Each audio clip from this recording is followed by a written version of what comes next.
All right, we're going to get this started. Good evening, everybody, and thank you for joining us for this webinar presentation on the Michigan Independent Citizens Redistricting Commission, otherwise known as the MICRC. We'll briefly discuss how the commission came to be, why their work is important, and how you can be heard. My name is Linda Hoff, and I'm president of the League of Women Voters of the Flint area. I'm joined by Beth Little, who is our Communities of Interest Committee Chair. And we're happy to be joined by Richard Weiss, who is one of the 5 nonpartisan redistricting commissioners. The League is a nonpartisan organization that encourages the informed and active participation of citizens in government. The League does not support or oppose parties or candidates. We do, however, take positions on issues.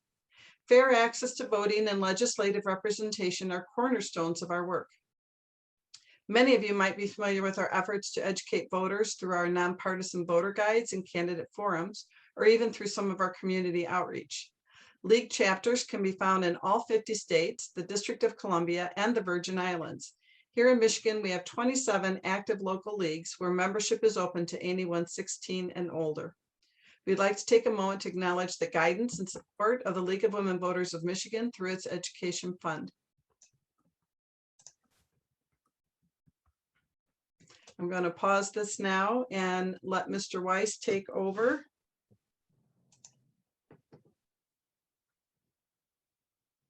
If I can get it to let me out again. There we go.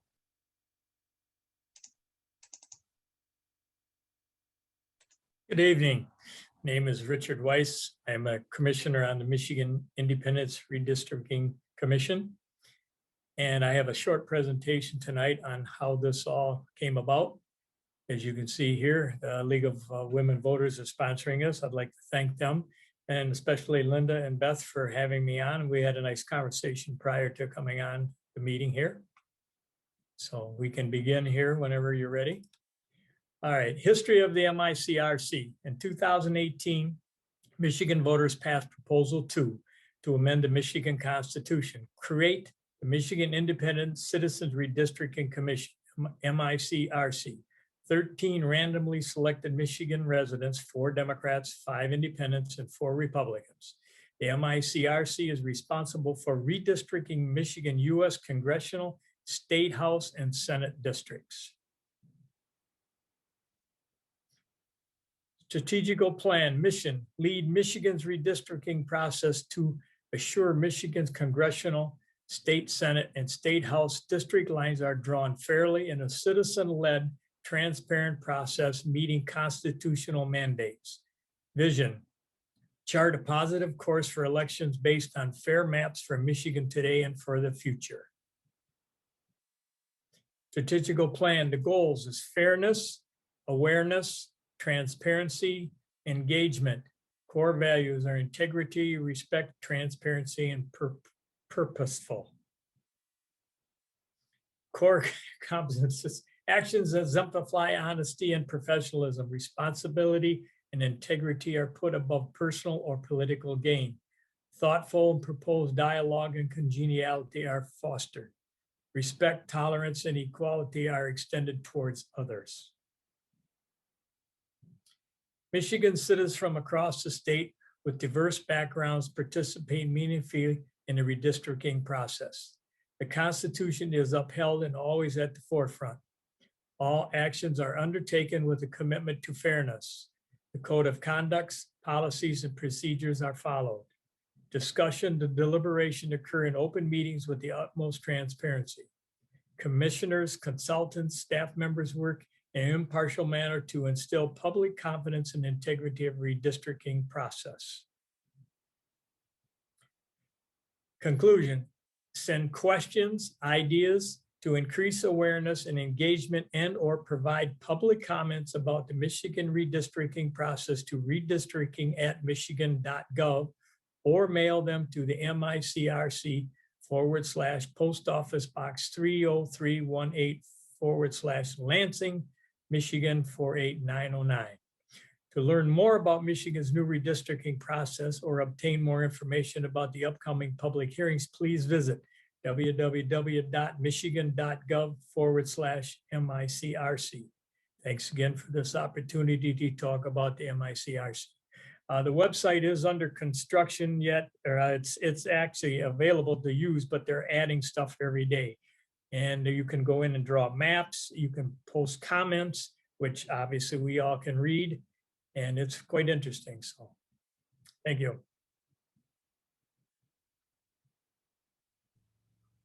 Thank you, Commissioner Weiss. And There we you're go. on mute. Okay. I was looking, there's already some chats here. Yes.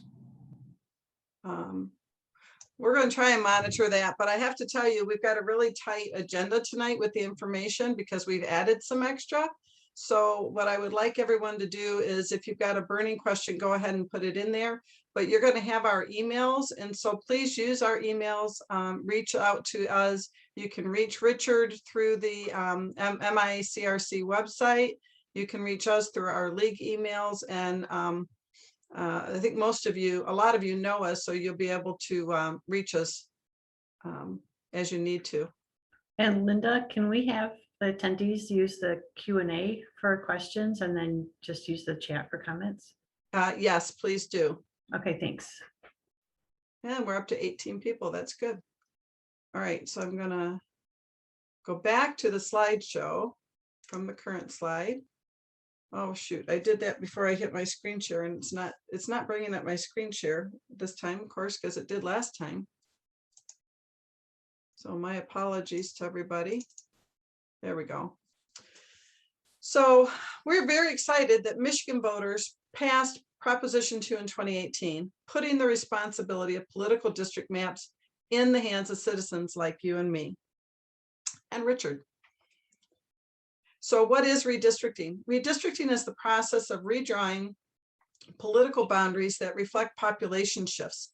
Every 10 years following the national census, the lines of Michigan's U.S. Congressional, State Senate. You're not sharing your slides. Uh-oh, I apologize. Thanks for interrupting me. I hit the share screen and whoops, there we go. I just got to collect up to I hit the wrong button. There we go. All right, so reflecting the population shifts that have occurred in the previous 10 years. So the lines for Michigan's U.S. Congressional, State Senate, and State House districts are reviewed and redrawn. The same is true for other governmental bodies, such as county districts and City of Flint wards. How the district lines are drawn determines which voters reside in each congressional and legislative district. Michigan currently has 14 U.S. congressional districts, but the initial census report released on April 26th shows that while Michigan is still among the top 10 states in population, we did not exceed the growth experienced in other states, particularly in the South and the West. Sadly, we will be losing a seat in the U.S. House in the 2022 election. On the positive side, this will be the first set of representatives that emerge following a reformed process of drawing political districts. As you know, every state gets 2 senators. They serve the entire state. I have to change this for a second here, sorry. Congressional representatives are distributed according to each state's population relative to that of the rest of the nation. In 1790, this could be good for a trivia night some night, the representative population of a congressional district was 33,000 people. Today, it's over 700,000 people. In 1929, the total number of representatives in Congress was raised to 435 members and remains at that number today. This is a map of Michigan's current U.S. congressional districts. We elect congressional representatives every 2 years with no term limits at the federal level. Now, because we're offering this presentation to residents of Michigan's thumb region, which is the area we cover, here's a quick glance at the 2 congressional districts in our area, which are District 5, right here, and District 10. Now, I don't expect you to see and get any of the detail on these maps, but I want you to be able to see them. This one is the map highlighting the current Michigan Senate districts. Michigan State Senate has 38 districts with populations that range from 212,000 to 263,000 residents. Senators are elected at the same time as the governor, and they serve 4-year terms that are concurrent with the governor's term of office. Michigan limits terms of state senators to 2 4-year terms. This is the map of the Michigan Senate districts for our area. Generally adheres to county lines. Exceptions are Genesee County, where District 32, this blue arrow here, has a chunk of western Genesee County. District 27 is all in Genesee County, but I want you to note they just tagged in the little city of Swartz Creek for some reason.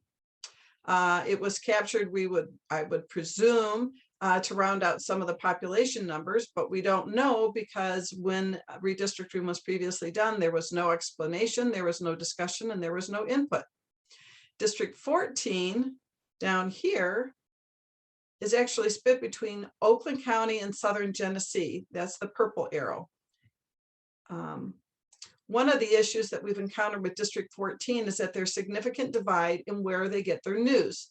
The Detroit region reaches up through Oakland County, whereas the mid-Michigan region news sources all begin starting in Genesee County. As for District 31, which is this one in the center, this huge geography, we can at least say that they capture the interests of the Inner Bay region there of the Saginaw Bay.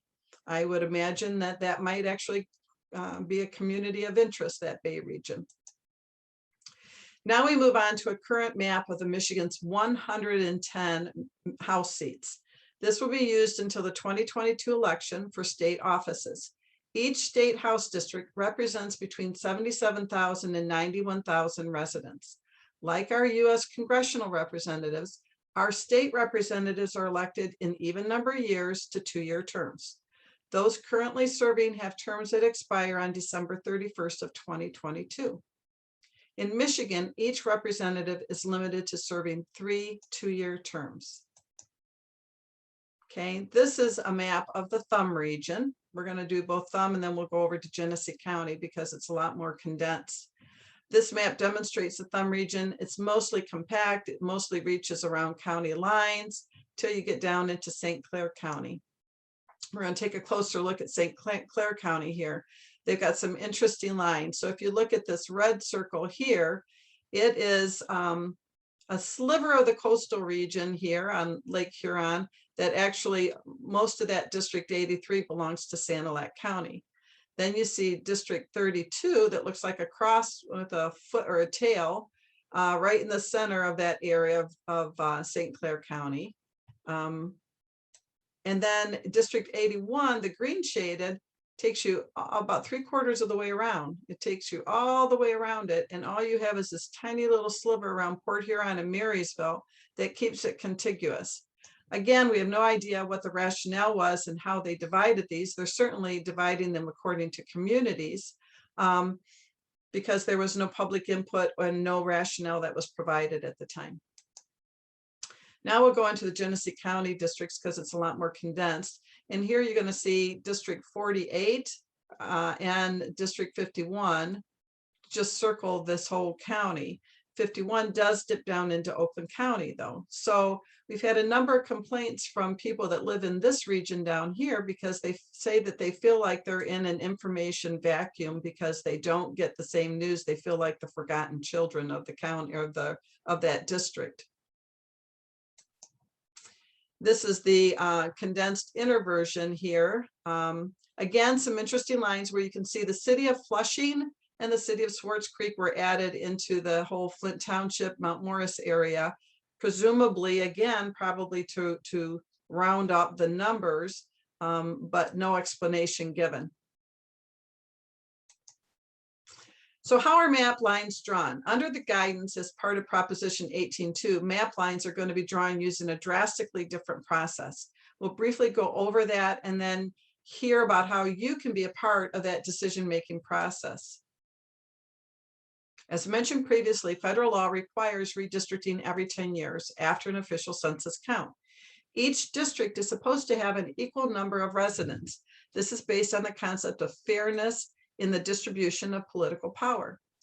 There are some key federal rules in the Constitution, the Voting Rights Act and the 14th Amendment, that must all be followed. Sadly, while aimed at making voting more fair, these rules have not eliminated abusive tactics when it comes to elections. History reminds us of the adage that power begets power. When allowed the power to draw their own political boundaries, it did not take politicians long to realize they could manipulate maps to ensure their party achieved and maintained political control. Unfortunately, prioritizing partisan power dilutes the voice of the people. Influence was concentrated in the hands of parties rather than the constituents that they were elected to serve. These are examples of how boundaries in an election district could be redistributed to affect an outcome. They're very basic, but they're very telling. This first example portrays a population that is 40% purple voters and 60% green voters. Pretty simple. The second image from the left, this one here, has vertical lines that divide the districts along party lines, and it could be considered a perfect distribution with no competition though, right? No competition at all.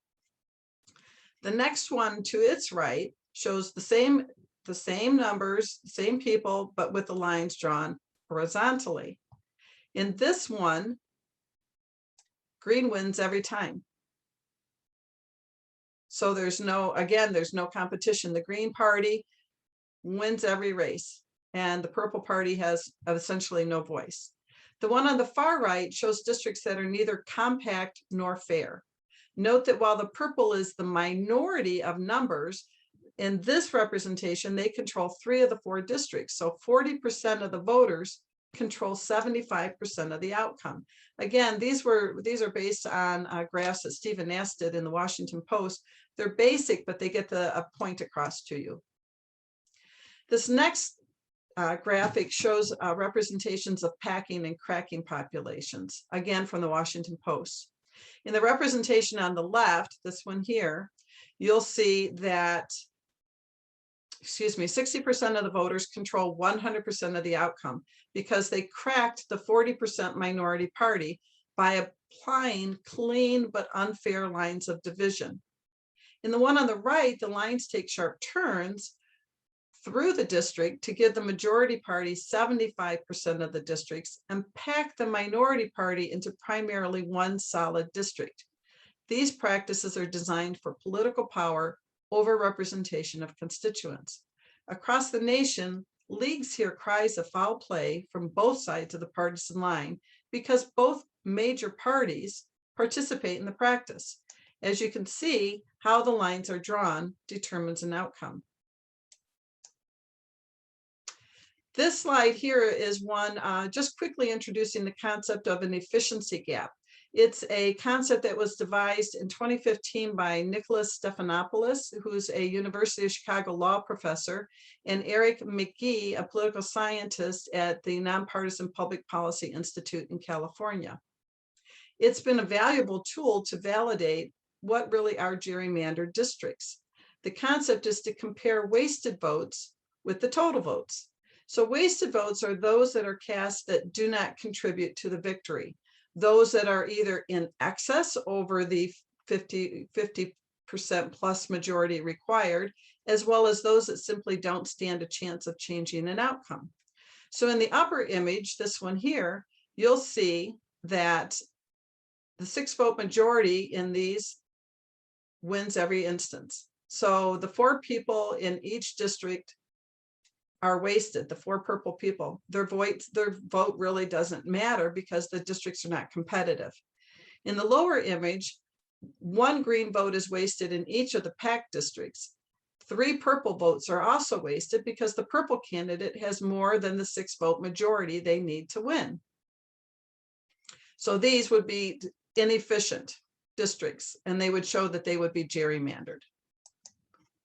So now we'll look at the current Michigan US 14th district. Now that you know about packing, cracking, and the efficiency gap, When you look at this district, which is Congresswoman Brenda Lawrence's seat, it has a 79% Democratic base and an African-American population of over 80%. The efficiency gap allows us to look at this and ask, is it a PAC district? Is it a protected district? The efficiency gap, you can use the analysis and look at this and realize it is a PAC district. On the flip side, how do you think the 20% of wasted Republican voters in the district feel about their votes? Do they feel they count or that their interests are represented? So the 20% of the Republicans that live in this gerrymandered district have a voice through their vote that really doesn't get counted because of the abusive nature of it. So the Michigan Independent Citizen Redistricting Commission, we've already heard this from Mr. Weiss, was passed in 2018 through Proposal 2. When 61% of Michigan voters decided to end gerrymandering by approving an independent redistricting commission. Okay, so it moved the power from legislators to independent citizens that make a promise to be fair and transparent and committed to the process of fair districts. The amendment created the body of the commission that you're going to hear again, MICRC. It established standards for how the lines should or should not be drawn, and it set standards to ensure transparent, impartial, and fair process. The commission must be transparent with all of its meetings, current and past, available on YouTube. If you go to the website, you can also see the links for all the meetings that they've had, and impartial. Note that the balance of 4 Dems, 4 Republicans, and 5 not affiliated as either a Republican or Democrat. So they would either be no party or a minority party. So we'll quickly describe the nature of the commission, who is eligible to serve, and how they were selected. It's pretty simple. 2 key requirements include being eligible and registered to vote in Michigan, and to submit an application with a promise to follow the set of rules, the rules set forth. The goal was to have a commission that reflected the state's geographic and demographic makeup. Individual citizens were invited to apply using the Secretary of State website or paper application to the Secretary of State. In addition, the Secretary of State mailed applications to 10,000 randomly selected qualified voters who could then apply using the website or a paper application. Over 6,000 citizens applied to be commissioners. After June 1st of 2020, in the midst of the pandemic, a random process weighted to reflect the geographic and demographic makeup of the state reduced the pool to 200 people, 60 self-ID'd Dems, 60 self-ID'd Republicans, and 80 self-ID'd otherwise unaffiliated. The House and Senate majority and minority leaders then each got a turn to eliminate and strike out 5 applicants, reducing the pool to 180 people. That pool was then used to randomly select the 13 commissioners that we have. The commission is balanced according to political affiliation for each of the 2 major parties and 1 of 5 who are either unaffiliated or affiliated with a minority party. With the 13 members, a tie is impossible. There is a detailed system in place to ensure that no group is unfairly underrepresented in the process. So, criteria and approval of maps. Commissioners will spend considerable time, as you can see with Mr. Weiss joining us tonight, holding hearings and consulting with experts who will use specialized software and data, reaching out to communities. They're including census data, and they're using everything together to draw election district maps. The idea is to develop election district maps that 1, meet the criteria in the amendment, and 2, are approved by a strictly prescribed vote of the commissioners. Public participation is a key component of this amendment. So the commission must be public and transparent throughout the entire process, according to the terms laid out in the amendment. At least 10 public hearings are to be held in different geographic locations, and you can see all those locations on their website before the drawing of maps occurs. At least 5 public hearings are required after proposed maps are drawn. Meetings must be accessible via television or online, and they are, and they're all recorded as well. When it comes to public input, the public may submit plans and underlying data for the commission's consideration, all of which is to be part of public record. When the commission develops their plans, they must allow at least 45 days for public comment. The commission, its staff, attorneys, and consultants may not discuss redistricting matters with the public outside of a public hearing, except if it occurs in writing or at a previous public forum. After the plan is adopted, the commission must publicize the plan and a report explaining the commission's decisions and the materials they used. All of these rules are aimed at correcting the way maps had previously been drawn. The new maps will be used in the 2022 election, and some of the timing laid out in the amendment has had to change because of pandemic-caused delays. Key among them, the delay in gathering and processing the 2020 census data. Final detailed numbers used to draw the district lines may not even be official until as late September. Because of the Michigan Constitution requires the commission to complete the maps by November 1st of this year, the MICRC has requested the Michigan Supreme Court to extend the final map approval deadline. These are the 7 criteria that are to be used and in the order of priority when the commission draws their maps. So you have your equal population, you have your geographically contiguous. This is the one that the league is focusing on, shall reflect the state's diverse population and communities of interest. That's what Beth Little will be happy to work with anyone on. 4, no disproportionate advantage to any political party, no packing, no cracking. 5, districts shall not favor or disfavor an incumbent, elected official, or a candidate. 6, districts shall reflect consideration of the county, city, and township boundaries because it doesn't serve them well to be broken up. And 7, districts shall be reasonably compact. Now, requirements for the map approval. Before a vote by the MICRC, the map must have been tested using appropriate technology to meet the criteria in the constitutional amendment.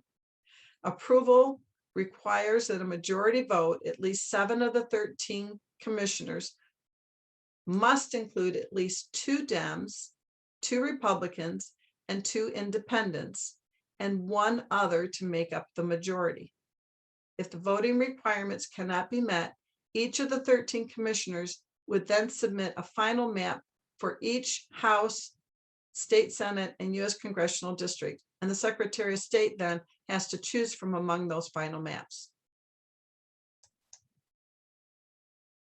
So what's the league doing with the MICRC? Well, one, we're doing these public meetings to try and get the word out and educate everybody.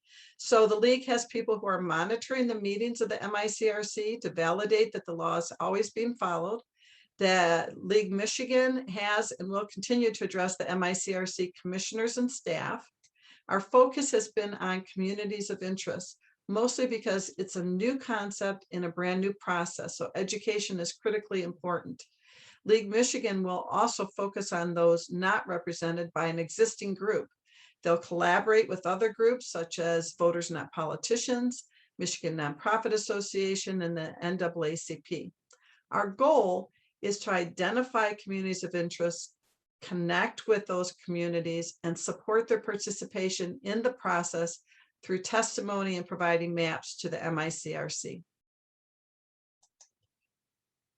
So what are communities of interest? And why do they matter? Now we're going to dig into that crucial topic. So what they are populations that can share, not absolutely share on all these, things like cultural characteristics, historical characteristics, and economic interests. The way it's defined in the Michigan Constitution is pretty vague. So this is one of the things that the commission has to be working on and deciding what it will be and what qualifies as a community of interest. And they have to define that. So Michigan is in the enviable position of having moved the job of creating these election district lines from gerrymandered districts to an independent commission of voters. That means that the whole process is brand new to our state, not widely understood. And on top of that, the pandemic and the delayed census results have brought their own challenges. Our goal is to try and help the public understand the process and how to participate.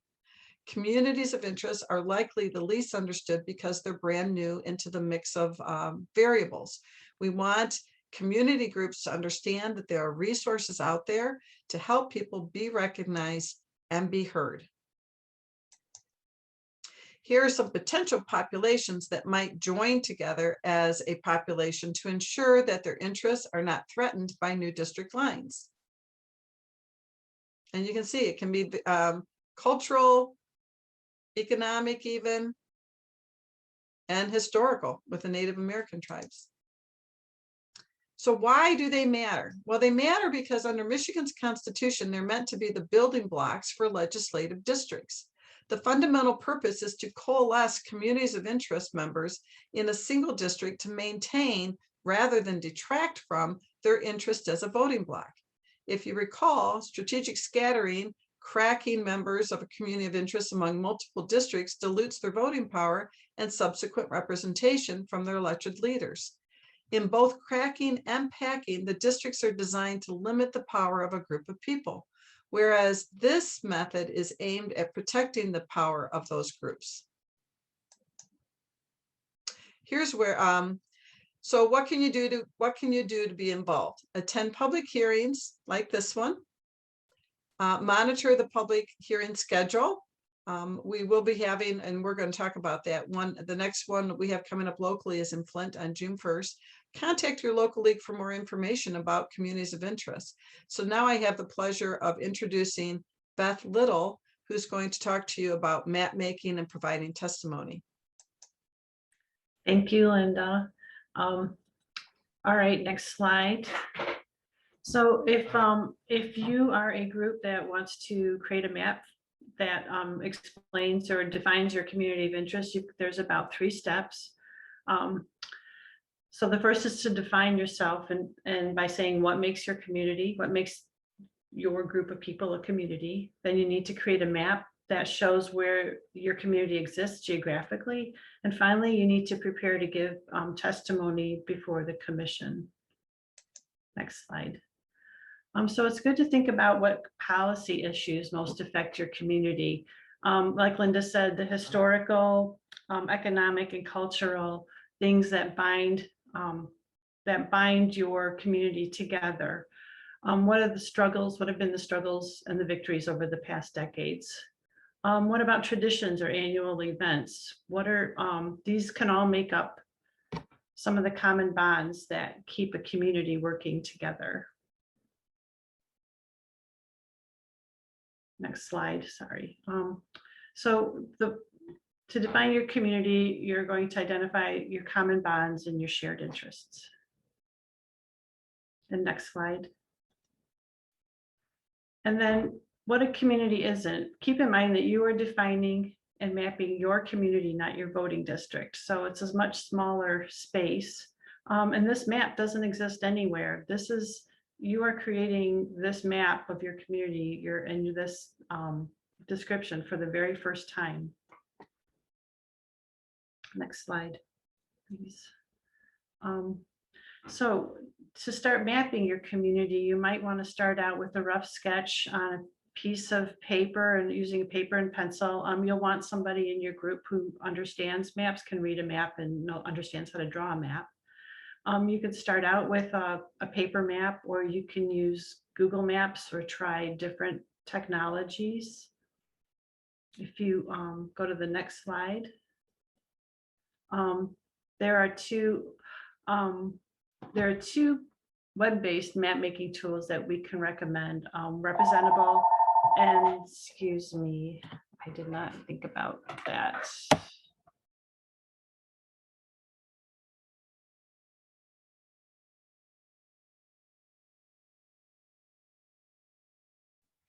My apologies.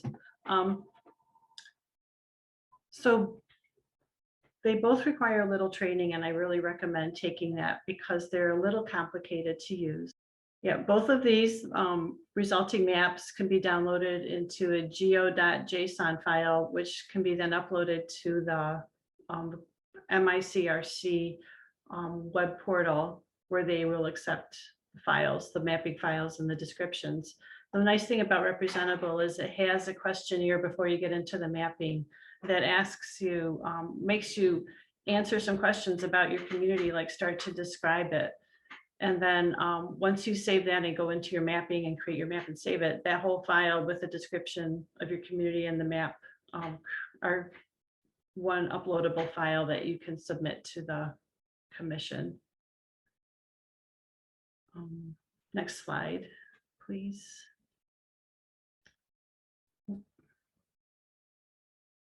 Oh, I'm sorry, here we go.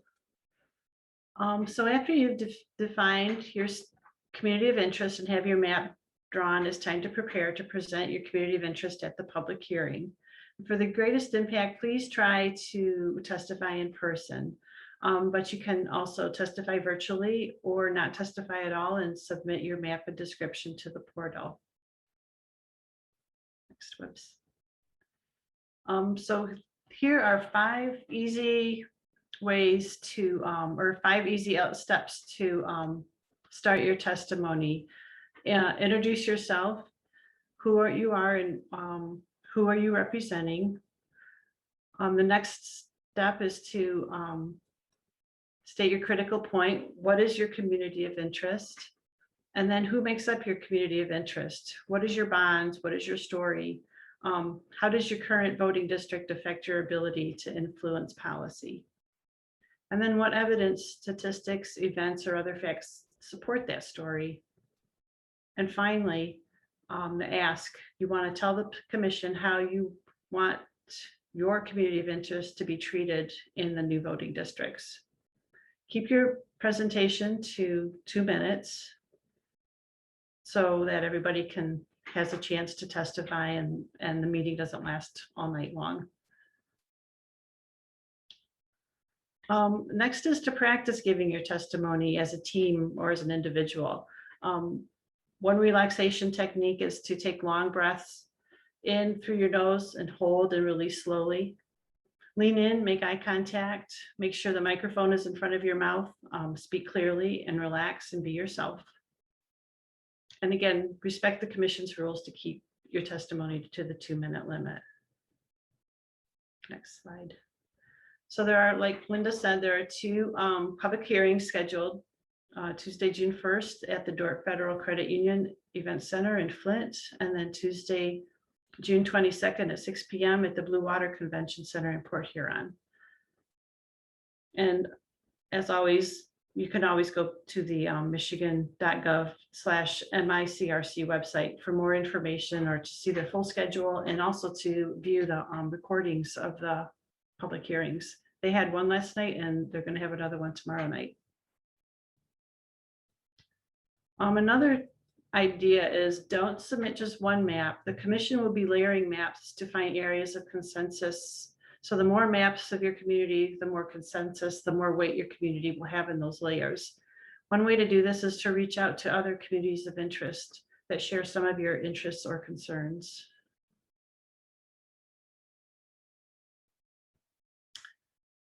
So I don't see any questions. If anybody has any questions, feel free to add those to the Q&A, or you can email Linda or me.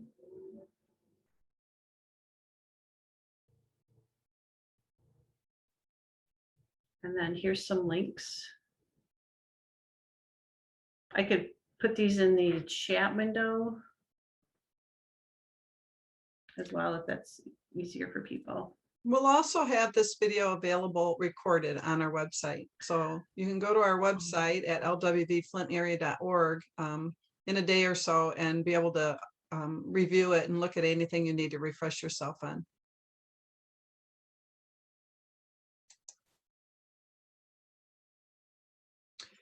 So I think right now what I'd like to do is open it up for any questions if people have them.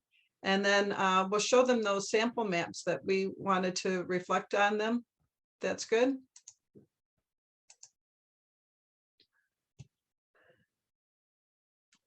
Okay, so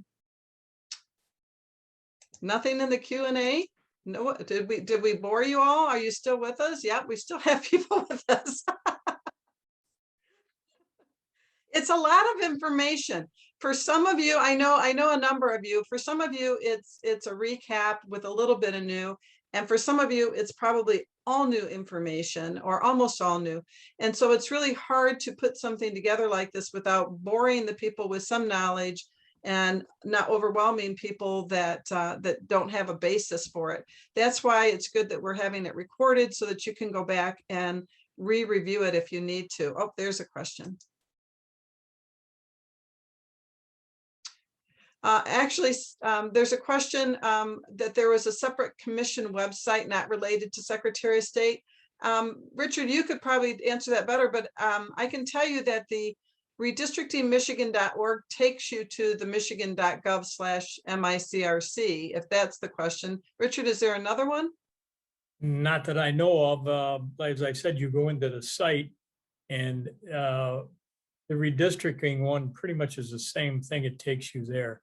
As I said, I was in there this morning and looking around at it. As I said, it's still being developed. There's still some stuff not available, but questions can be put in there. Maps can be put in there. Comments can be put in there. And all that is there too. The SOS, I don't know of. I've not heard of that one. Okay. Well, I think when they say SOS, they mean the michigan.gov/MICRC. I could be wrong. Yeah, So let us know could if we're interpreting it wrong, Cindy. Sandra asks, are you aware, and I'm not sure who you're asking this of, Sandra, are you aware of COI groups in Genesee County? And if so, can you share the information with us? I know Beth has been working with some groups already. I don't think, Richard, you're probably not at that point in all your work yet, are you? No, once we get to the Flint one, we'll probably hear a lot of that when we have our meeting there in Flint. Other than that, like I said, we were in Jackson last night and we'll be in Kalamazoo tomorrow. So we're hearing more or less from the Jackson area and the Kalamazoo area probably tomorrow of individuals that live in that area. I certainly want to take this opportunity a little off schedule to thank you for the service that you're providing the state, you and the rest of the commissioners, because you are you're on a very steep learning curve and you're keeping a very aggressive calendar, and it's filled with interruptions and twists and turns. So thank you all for the work that you're doing on this to help bring these fair districts to Michigan. Well, we're going to do our best. I think we'll be able to do it. It's just going to take a little time. All right, so I don't think there's any more. So I'm going to go to another shared screen. I just got to find the right one. There it is. And then I'm going to share this one. First, I got to close that one. This is a website that I think is very cool representation. You guys let me know if you can't see it. This one here will show you, this is our current, this is through a group called 538.com, projects.538.com. And this is their representation of our current districts in Michigan. And it shows you down at the bottom how they typically vote. So whether they typically vote Democrat, whether they're competitive in the purple, or whether they typically vote Republican in the red. Now they give you, if you want to gerrymander the districts to favor Republicans, lines could be drawn that look like this. And if you want to draw them to favor Democrats, your state maps would look like this. Some interesting shapes there, but we've seen some of like that and worse in the old system. If you want to match the partisan breakdown of seats to the electorate, your districts would look like this. Remember, these are population. If you want to promote highly competitive districts, lots of purple, your districts would look like this. If you want to maximize the number of majority minority districts, you're going into one that looks like this. if you want, this one's kind of a fun one. If you want to make them compact using a computer algorithm, you get that. Looks almost like a paw print, a weird paw print. And then if you want to make them compact while following your county borders without breaking up counties, they would look like this. And I wanted to include this because I found it really interesting to see and to watch how the competitive stuff goes. And you can visualize it here as well as down here. But it also shows you the power of you as a map maker if you want to do something on a much smaller scale to represent your community of interest. So I thought that that was kind of a good representation of what you might aim to do if you want to help outline a community of interest. Well, we made really good time, and I see no more questions on here. There are some comments. Let me think. Michigan Independent Citizens Redistricting Commission. I must have been saying it wrong. Call it what it is. Somebody sent you an email, Beth. And yep, somebody's going to get back with us. And that's you responding. Okay. Well, oh, is there another question? Because that one just went. Nope, that's the same one. Someone took the other one out. Well, then I think we're going to wrap this up. I want to thank you again, Richard, for your attendance and for staying with us so that you could be available again for all of your service and the rest of the commission's work. Beth, poor Beth, you guys, we might see her with some gray hair like mine before long, because she's taken on a chunk of work working as a coach and a coordinator for the league. And I'll remind you that we're dealing with all 6 counties of the Thumb region. So Huron, Sanilac, Tuscola, St. Clair, Lapeer, and Genesee. Did I list everybody? Normally I visualize a map, and I think I got confused there. So if you live in one of those counties and you want, one of the things like I wanted to talk about and make sure we reached, and I don't know if this video will reach them, or like some of the smaller independent farmers that maybe have some common interests that need to be represented. I don't know if they've thought of that, but certainly the communication thing that I brought up in the presentation, that we get these concerns with people that when you have to cross over those boundaries in your news media, changes dramatically and they feel like they're in that information void.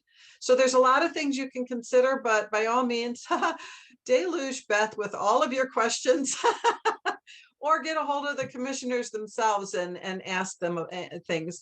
They have a team of people. I don't know how robust their team is, but I do believe you have some support personnel that might help answer these questions. Okay, and you can always contact the State League as well. So thank you all for your time and your attention and your interest in this topic. And we hope to hear from you again. And we hope to see many of you on June 1st.